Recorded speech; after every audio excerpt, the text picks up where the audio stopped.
সবাইকে পবিত্র ঈদুল আজহার শুভেচ্ছা। তো সবাই ভালো থাকবেন, আমাদের জন্য দোয়া করবেন, আমাদের পাশে থাকবেন।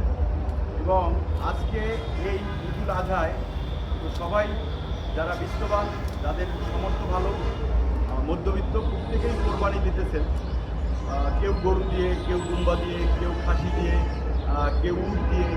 তো আমরা যারা অসহায়, হতদরিদ্র, যারা অনেক চাষি আছেন, যারা খুবই দরিদ্র, কোরবানি দিতে পারেন না, তো সবাই সবার পাশে দাঁড়াবেন।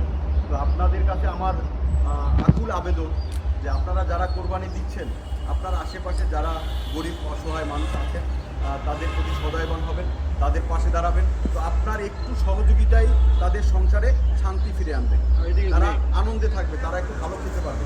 তো এই বিষয়টা মাথায় রাখবেন, এটাই আপনাদের কাছে আমার প্রত্যাশা। তো আজকে এই পর্যন্ত, ভালো থাকবেন। আবারও সবাই ঈদের শুভেচ্ছা। ঈদ মোবারক, ঈদ মোবারক, ঈদ মোবারক।